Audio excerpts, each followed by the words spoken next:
What did I get married for? On a day 2 years ago, I was certainly happy. I thought I would spend the rest of my life with the person I loved, taking vows of love. And yet now, I just work as a housekeeper in my in-laws' house. How did this happen? I just wanted a simple married life. But now I want to leave this house. I've thought that many times. But when it comes down to it, I freeze up and can't take that last step. Is this going to be my life forever? Just when I was starting to give up, a glimmer of hope saved me. My name is Brandy. I am 33 years old. I got married to my husband Hank 2 years ago, and we originally worked at the same company. We dated for 3 years before getting married. I quit my job and became a housewife when we registered our marriage. Things were good, up until we entered our newlywed life, when my father-in-law suddenly passed away. Up until then, my father-in-law, mother-in-law, and sister-in-law all lived together. It seems that my father-in-law was the breadwinner of the family. At the time, my mother-in-law was a housewife, and my sister-in-law was a university student. The inheritance that my father-in-law left behind was not a significant amount, and it was consumed by my sister-in-law's tuition fee. In the midst of all that, my mother-in-law contacted my husband. "Hank, please come back to our house. Please help us." "Huh?" At first, my husband refused to help. "Even if you ask for help, I have a life with Brandy too." "Of course I understand that. I won't make you and Brandy feel uncomfortable. So please come back to our house." "No, but please, Hank. There is no one else we can rely on." Over the phone, my mother-in-law begged and cried. I, who was listening to the conversation next to him, felt a mix of emotions. It seems that my mother-in-law has been a housewife for her whole married life. Even if she says she wants to start working now, it's not easy to find a job immediately. So my husband proposed to give her money, but she refused. "Money? You don't have to do that. Just come back to our house. Then you won't have to pay rent either, right?" "That's true, but we just got married." "It's okay. Brandy and I get along well. I won't make things difficult for Brandy." "Well, I don't know." "Please, ask Brandy herself about this. She will surely understand my request." I think my mother-in-law knew from the beginning that I wouldn't be able to refuse her. Yes, there was no way I, who had just gotten married, could muster the courage to reject her proposal to live together. My husband gave me a week's grace period, and I thought about it over and over again in my own way. But no matter how much I thought about it, I couldn't come to the conclusion of refusing to live together. Of course, I wanted to enjoy my newlywed life with my husband. But if I were to reject my mother-in-law's proposal here and now, it was clear that our relationship with my husband's family would deteriorate in the future. We must get along well with his family from now. Therefore, I couldn't afford to be disliked by my mother-in-law and sister-in-law. After much consideration, I decided to live together. My husband worried about me until the end, but I insisted that everything would be okay, and we moved to my in-laws' house. On the day of the move, my mother-in-law and sister-in-law welcomed me with open arms. "Welcome, Brandy." Good to see you. I'm excited to have you here." "Thank you, both of you." If we live with my in-laws, we won't have to pay rent, so my husband's take-home pay should be enough to support everybody.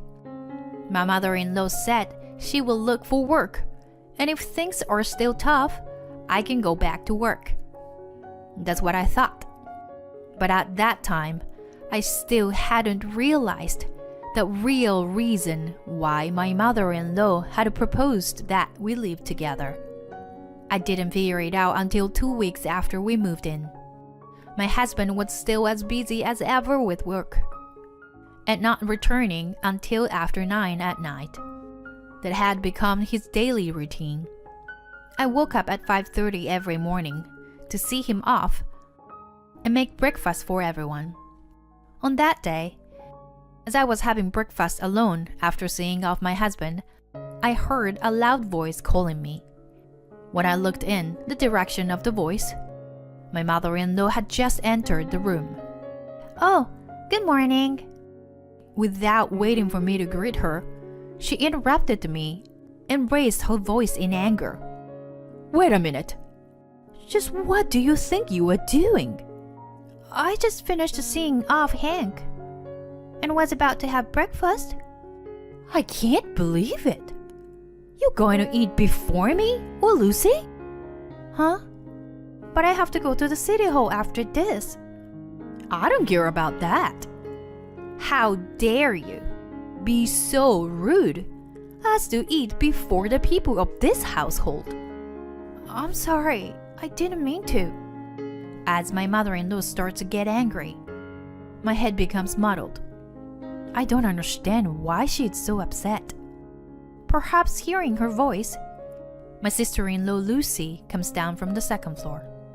Realizing that I am being scolded by my mother-in-law, she laughs at me.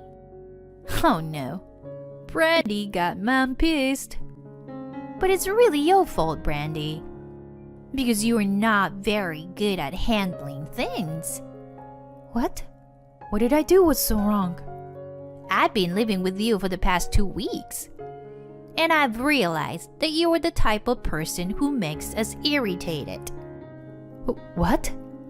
I wonder why I have to be told such things. From that day on, my life became a living hell. My mother-in-law and sister-in-law teamed up to mock and criticize me. Brandy, make sure you clean and do all the laundry. Mom and I are going out, so make sure you work properly, Mrs. Housekeeper. Okay? Housekeeper? I'm not living here just to do housework. Huh? Then why are you here for? So shameless. No wonder my brother had such poor taste. Wait, please, at least do your own laundry. You are so annoying. We're letting you live in this house. Don't complain. That's right. If you dare to go against us, we will tell my brother to divorce you. But that's... They no longer consider me as part of their family. I managed to endure it for the first few months, but I can't take it anymore. One day, when my husband came from work, I opened up to him about my feelings. Hey, Hank. Sorry to bother you, even though you're tired. Can I talk to you for a sec? Sure. What's up? Well, it's about your mom and sister. They've been pushing all their household chores onto me, and it's been quite tough. I see. They've been making you do all the housework? I nodded slightly to my husband's question, but I couldn't tell him everything that had been happening to me, as I had only been able to convey the bare minimum of the harassment I had received from them. You know, even though I'm your wife, I'm still an outsider, right? So I was hoping you could indirectly let them know that it's becoming too much for me to handle.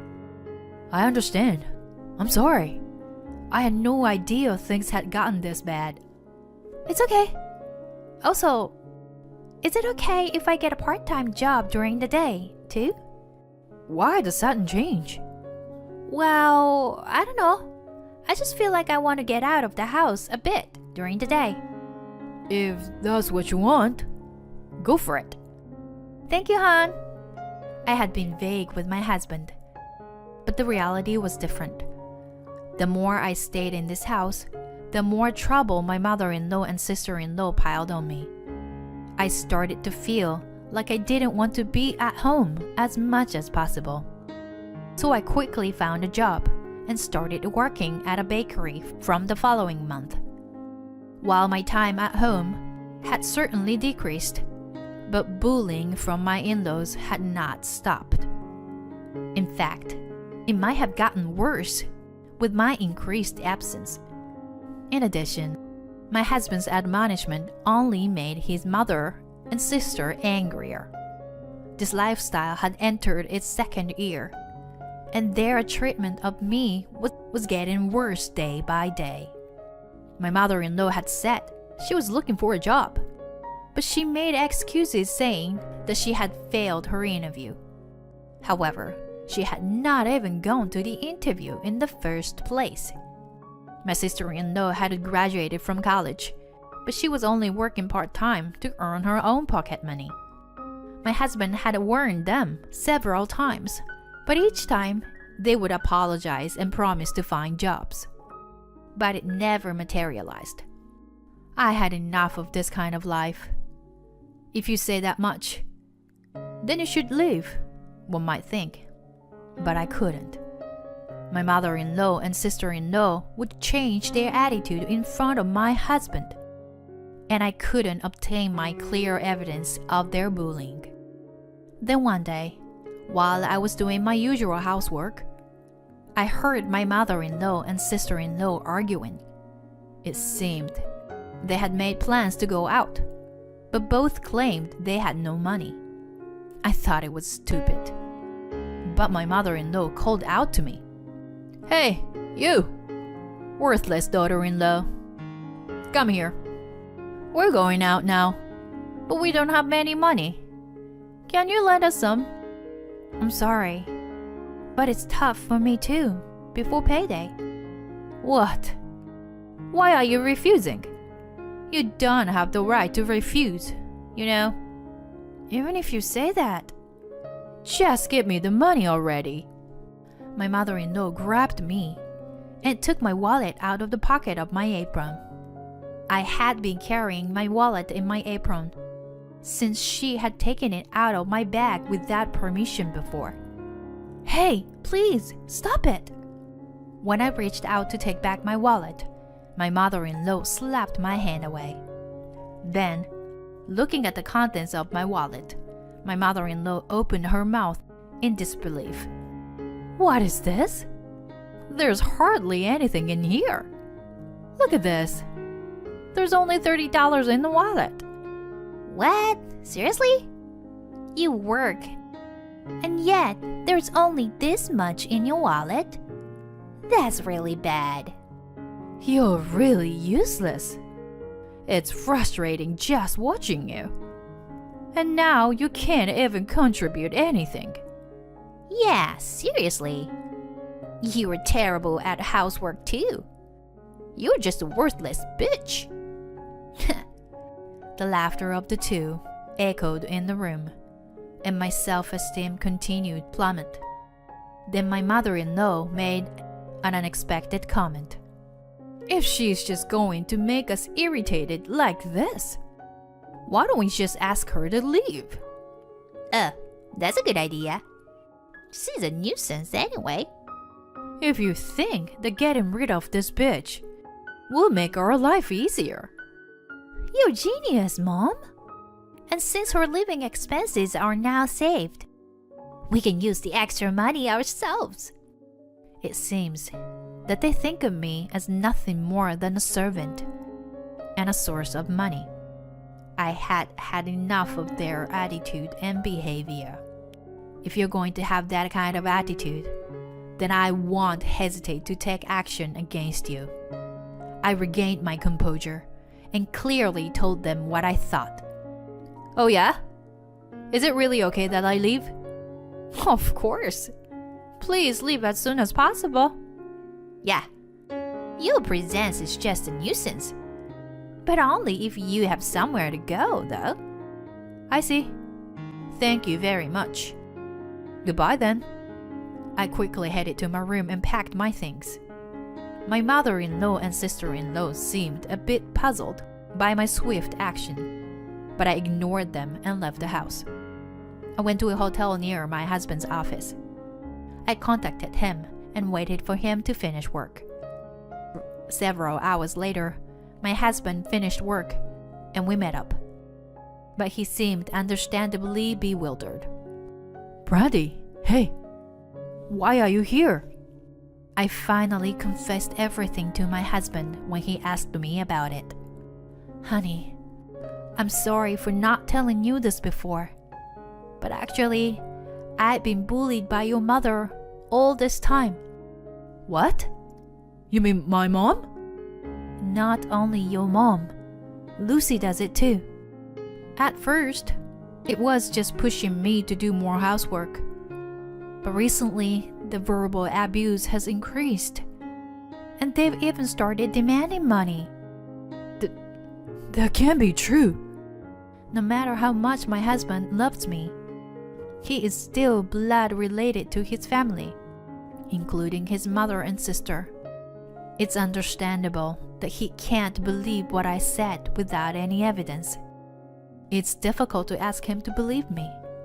So I took out the divorce papers that I had prepared in advance and showed them to him. He looked like he was about to cry and tore up the divorce papers. Hank, why? I'm sorry, Brandy. I didn't notice that you were suffering so much. Why are you apologizing, Hank? Brandy, I know you are not the kind of person who would tell lies like that. But I have no proof. I understand you better than anyone else. When he told me that, tears flowed from my eyes. My husband gently embraced me as I cried like a child. He believed me, his wife, instead of his mother and sister. That alone was enough to make me feel relieved. The next day, my husband and I returned to my in-laws' house. When my mother-in-law saw my face, she furrowed her brow, but quickly put on a facade in front of my husband. Brandy, where did you go? I was worried about you. The mother-in-law told a blatant lie. Hank went straight to his room and began packing his luggage. Then he said to his mother and sister, Brandy and I are leaving this house. You can do whatever you want. What are you saying, Hank? That's right, Hank. What happened all of a sudden? How can you be so calm about it? Brandy was hurt so badly because of you guys. What are you talking about? We didn't do anything. Right, dear? Yeah. Hank, you're not seriously believing what that woman says, are you? We didn't do anything. My sister-in-law even covered her face with both hands and pretended to cry. But such actions had no effect on Hank. He raised his voice and said to the two of them, Don't be ridiculous. Cut it out already. Do you even understand how Brandy felt all this time? Of course, I'm also at fault for not noticing it until now. But the biggest responsibility lies with you guys. I've turned a blind eye to the fact that you didn't work until now. But I've had enough. We're leaving. Wait, Hank! What will happen to us if you leave now? Yeah, wait. What about our lives? How should I know? You guys have been making us work, while you just did whatever you wanted. On top of that, you've been bullying my wife? How rotten can you be? Aren't you ashamed? In front of our dead father? Let me tell you, I don't consider you guys as my family anymore. From now on, Brandy and I will live happily together. Don't you dare interfere. Got it? My husband gently smiled and took my hand, and we started to leave the living room. Then the mother-in-law shouted, Wait! My mother-in-law and sister-in-law looked at me with tears in their eyes. They must be hoping to get my forgiveness here. so that they can get my husband's forgiveness as well. Brandy, I'm so sorry. Staring at the mother-in-law as she says this, I firmly respond, That's enough of that kind of talk. There's nothing you can say now that will make me forgive you. Please don't say that. We won't do anything anymore. I can't believe that. For the past 2 years, I've been living a life like hell. Now that I'm finally free, you want me to fall back into that hell again? I won't waste any more of my life on a loser like you. I turned my back on them and started walking. My husband walked with me, matching his stride to mine, and I felt like crying. After that, the two were forced to live a difficult life. Even though they owned the house and didn't have to pay rent, they still had to pay for utilities, food, property tax, and so on. There was no way they could cover those expenses with just my sister-in-law's part-time job. So my mother-in-law ended up starting a part-time job as well. However, since she had no work experience, she could only find jobs with low wages and meager allowances. As a result, they were no longer able to enjoy the luxurious they used to have, and they became quite worn out. My husband still receives regular requests for them for help from those two, but he ignores all of their messages without pampering them in the slightest. I wonder if they will ever come to understand their own situation someday. Well, it's no longer my concern. On the other hand, we are currently in the midst of looking for a new house. We are searching for a good place that is halfway between my husband's company and my part-time job. I am grateful to my husband, who believed in my words at that time. I want to spend my life with him forever.